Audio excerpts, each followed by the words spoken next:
Good morning, my self doctor Premlata. पिछले video में हमने संप्रेषण का अर्थ, परिभाषा, उसकी विशेषताएं, संप्रेषण चक्र के बारे में डिटेल में स्टडी की। आज हम संप्रेषण के तत्व, संप्रेषण के माध्यम, संप्रेषण की बाधाएं और संप्रेषण की सीमाओं के बारे में डिटेल में स्टडी करते हैं। संप्रेषण के तत्व, सबसे पहले संप्रेषण के तत्व में टोटल 9 तत्व हैं जो संप्रेषण की इस पूरी प्रक्रिया को निर्धारित करते हैं। उसमें पहला है संदर्भ तत्व। संदर्भ तत्व में ये 4 प्रकार के संदर्भ तत्व हैं, जिसमें पहला है भौतिक संदर्भ।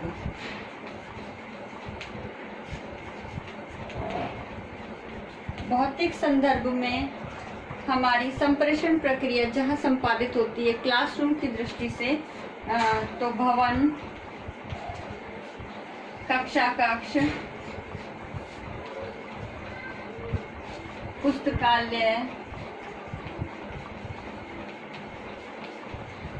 इत्यादि, ये सब हमारे भौतिक संदर्भ है जो संप्रेषण की प्रक्रिया के मुख्य तत्व है। दूसरा है सामाजिक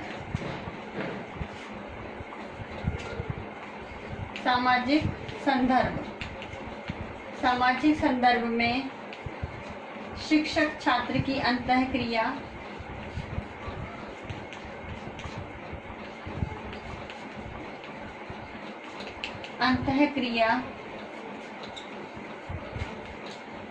कक्षा कक्ष के अंतर्गत होने वाली वार्तालाप या बातचीत संप्रेषण के अंतर्गत सामाजिक संदर्भ में काउंट की जाती है। मनोवैज्ञानिक संदर्भ।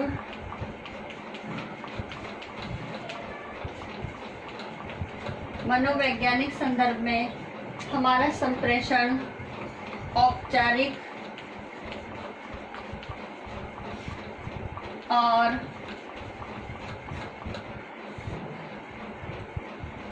अनौपचारिक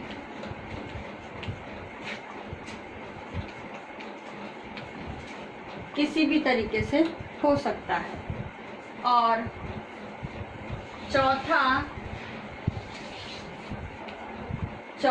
संदर्भ तत्व है समय संदर्भ।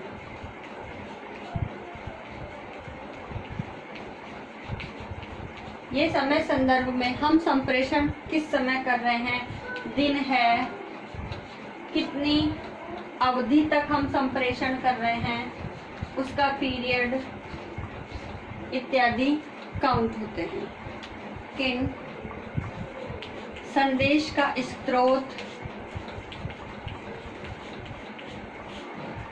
तीसरा संदेश। चौथा संदेश का जो हम माध्यम प्रयोग करेंगे वह।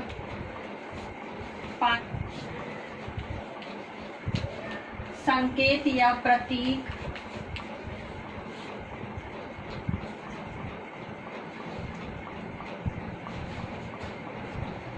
छठा इनकोडिंग।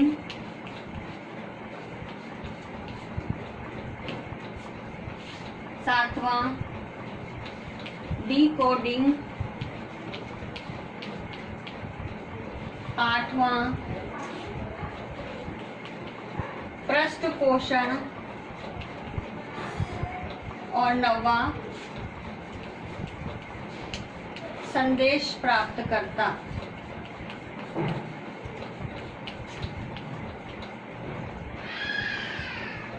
इस प्रकार संप्रेषण के इस पूरी प्रक्रिया में ये 9 तत्व ज़्यादा इम्पॉर्टेंट रोल प्ले करते हैं। इसमें पहला संदर्भ तत्व या संप्रेषण संदर्भ, जिसके हमने 4 भाग पहले पढ़े।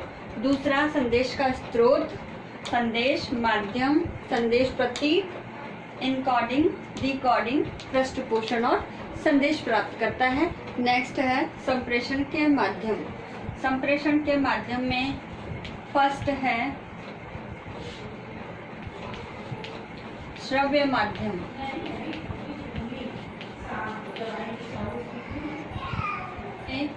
फोन, ग्रामोफोन,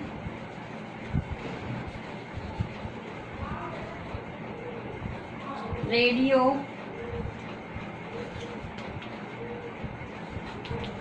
इत्यादि आते हैं जिसके माध्यम से हम अपने संप्रेषण को सुना सकते हैं। दूसरा है दृश्य माध्यम। दृश्य माध्यम में जैसे न्यूज़पेपर है, इमेज, फिल्म स्ट्रिप,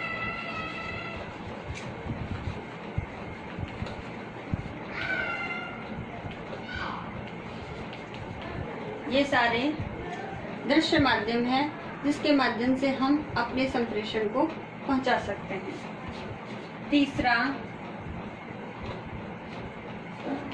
श्रव्य दृश्य माध्यम। इसमें टीवी, कंप्यूटर, फिल्म इत्यादि के माध्यम से हम संप्रेषण का कार्य जिसे देख भी सकते हैं और सुना भी सकते हैं। चौथा है क्रियात्मक माध्यम।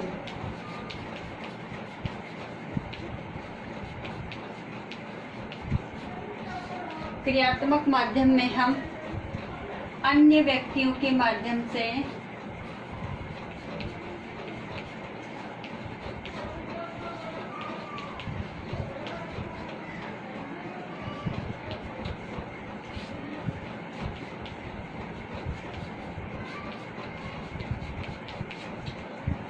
संप्रेषण कार्य कर सकते हैं। तो ये सारे हमारे विजुअल, ऑडियो विजुअल और एक्शन फॉर्म में हम अपने संप्रेषण के कार्य को इन माध्यमों के द्वारा संपादित कर सकते हैं। नेक्स्ट है संप्रेषण की सीमाएं। संप्रेषण की लिमिटेशंस के अंतर्गत पहला है वातावरण जन्य कमियां। जब वातावरण के द्वारा प्राकृतिक मौसमी परिवर्तन, सर्दी, गर्मी, बरसात, साथ ही वातावरण में अगर अंधेरा है क्लासरूम के अंतर्गत, तो ये सभी प्रभावशाली संप्रेषण की प्रक्रिया में बाधा उत्पन्न करते हैं। दूसरा रुचि का अभाव। अगर शिक्षक रुचि से स्टडी नहीं करा रहा है तो बालक भी रुचि नहीं लेते। कभी कभी शिक्षण अधिगम प्रक्रिया रुचिपूर्ण होती है लेकिन बालक ही उसकी तरफ ध्यान नहीं देते तो भी संप्रेषण की प्रक्रिया में बाधा उत्पन्न होती है। नेक्स्ट भाषा की कमी। जब शिक्षण अधिगम प्रक्रिया में उपयुक्त भाषा का प्रयोग ना हो, कभी कभी हिंदी भाषी स्टूडेंट को इंग्लिश मीडियम में पढ़ाने पर बहुत प्रॉब्लम आती है। तो भाषा की कमी अर्थात जिस वे में संप्रेषण हो रहा है वो बालकों की समझ में आने वाली भाषा नहीं है तो भी संप्रेषण की प्रक्रिया में बाधा उत्पन्न होती है। नेक्स्ट है संप्रेषण माध्यम की कमी। संप्रेषण माध्यम में अभी हमने पढ़ा है कि संप्रेषण माध्यम श्रव्य दृश्य और क्रियात्मक माध्यम होते हैं। तो इन माध्यमों में से किसी भी एक माध्यम के अंतर्गत अगर कोई कमी है संप्रेषण को उपयुक्त रूप से बालकों तक या व्यक्तियों तक पहुंचाने में, तो भी संप्रेषण की प्रक्रिया प्रभावशाली नहीं होगी। संप्रेषण सामग्री की कमी। हम जिस सामग्री के रूप में, चाहे वो लेटर लिख करके हैं या पोस्टर के माध्यम से है या कभी कभी हम जिस प्रतीक का उपयोग कर रहे हैं, जिस शब्दों का प्रयोग कर रहे हैं, जिस वे से हम संप्रेषण सामग्री को प्रेषित कर रहे हैं, अगर उसकी कमी है तो भी संप्रेषण की प्रक्रिया ज़्यादा प्रभावशाली नहीं होगी।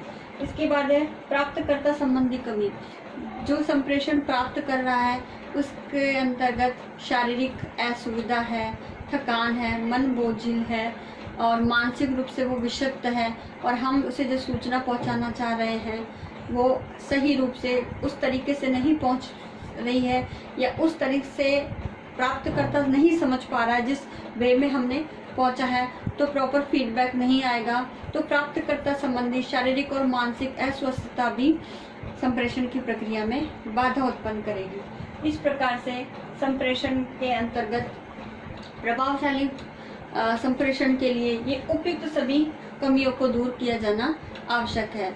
इन सीमाओं के साथ साथ संप्रेषण की बाधाओं को भी हम दूर करके संप्रेषण की प्रक्रिया को प्रभावशाली बना सकते हैं। आज का होमवर्क इस प्रकार है। संप्रेषण के तत्व, माध्यम, बाधाएं तथा सीमाओं का वर्णन कीजिए। आपको इसका उत्तर 250 शब्दों में लिखना है। तो मैं आशा करती हूँ ये वीडियो आपके लिए लाभदायक होगा। Thank you.